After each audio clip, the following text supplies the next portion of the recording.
Week 1 is in the books as we prepare for Week 2. We found out already that this rookie class is full of hoopers. The NBA has learned that you don't have to shoot a 3 on every possession. And the NBA is in great hands with the likes of Wemby and Chet Holmgren. This is the NBA Weekly Update. Welcome back or welcome to America's Sports. I am your host, Ty. We've got a lot of shit to talk about, so we're going to get right into everything. We're going to talk about last week and this week and a little bit of the NBA Cup. And that includes everything that I was right on a week ago and the things that I was less right on. Let's get into it. This young Oklahoma City Thunder team got to hang their banner last week. And to start the year, they haven't lost yet despite having a ton of injuries. That puts them at 5-0, 5 games in 7 days. And I believe they've made the NBA product better as a whole so far. As we all know, it's a copycat league, so it only makes sense that people are seeing what the Thunder did and they want to emulate that but put their own flair on it. The mid-range is okay again. Teams aren't freaking out on you if you decide to take an elbow jumper. For years we kept hearing, it's simple math, dude. 3 is worth more than 2. At its most basic concept, yes, but you're not putting in all the other variables that go into basketball. Like the fact that a layup, dunk, or a mid-range shot is much more efficient for a lot of players. There were always good shots. If you think of the best offensive players in the game, Kevin Durant, Jimmy Butler, and then SGA of the last few years, every single one of them, DeMar DeRozan, the list goes on, they all use mid-range drives and the three-point shot. They don't just limit themselves. Lillard and Steph are like the exceptions here. But teams used to really get on their young guys for taking mid-range jumpers and things like that. It's part of the game. They're trying to get foul calls and they're trying to take an efficient shot. If they're open for it, they best be shooting it. But after OKC wins the championship with the mid-range god himself, SGA, now teams are coming around and saying, oh wait, maybe it is a good shot again. For further evidence, just know that drives are up too.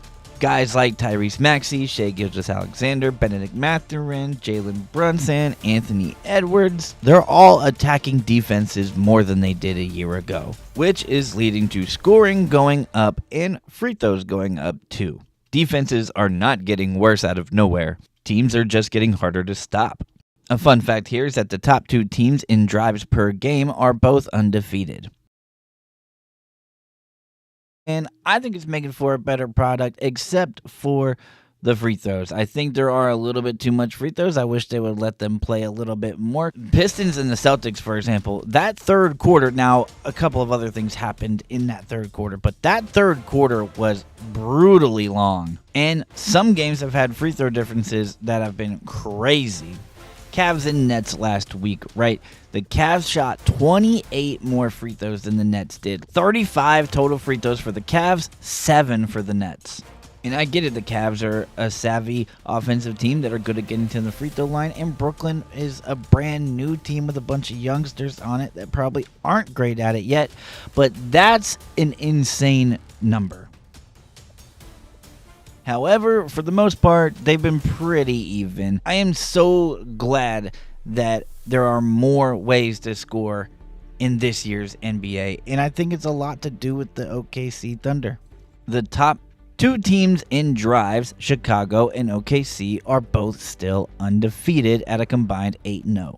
And that's no coincidence. Chicago also pretty high on the defensive rating so far through 3 games as well. Will that remain the same for Chicago throughout the year? I don't know. I would say probably not, but what I do know is whether Kobe White is back or not, I think Trey Jones needs to be a starter on this team. Also keep in mind that Josh Giddey got traded to Chicago and then watched his team that traded him and drafted him win a championship without him last year. So the odds are probably pretty good that Josh Giddey wants to win some games. It's no doubt that I think that of the undefeated teams, OKC is the best, but these other teams got stuff going for them too. I love what Philly has done. They looked like they were going to lose to Charlotte and to Washington, and then they just come right back. Tyrese Maxey has been literally unguardable. They cannot keep him in front of them. Any defender cannot do this so far. And guess what? He's driving to the lane. And you might have saw that VJ Edgecombe had a great opening game for a rookie and really just a great game in general.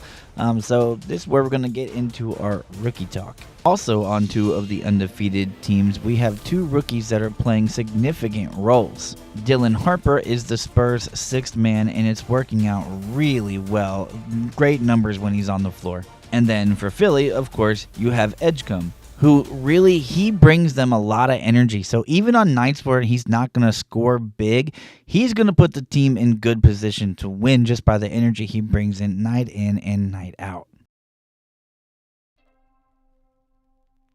This rookie class is way better than last year's. We knew that was going to be the case, but man, once you start seeing it and they're already doing it at this level, you know, what are they going to look like 3 months from now? What are they going to look like a couple of seasons from now? Hey, have you been watching the Hornets? Yeah, they're better than last year.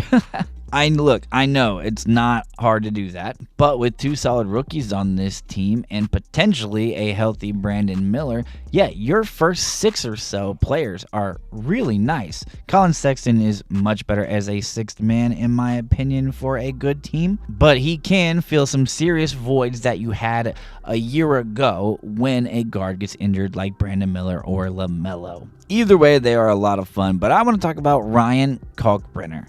The guy just doesn't miss shots. Now, has he taken a shot past the free throw line? No, but the teammates really aren't looking at him too much. He's getting a lot of those offensive rebounds and then stickbacks. In fact, the one that has found him the most so far really has been Bridges. But with his efficiency, LaMelo should be looking for him, and he's a big target. He's 7'1", he's a good defender. He's going to be in this league for a while. If he and LaMelo get the chemistry going, then I think his numbers are only going to improve, and I also think his minutes should too.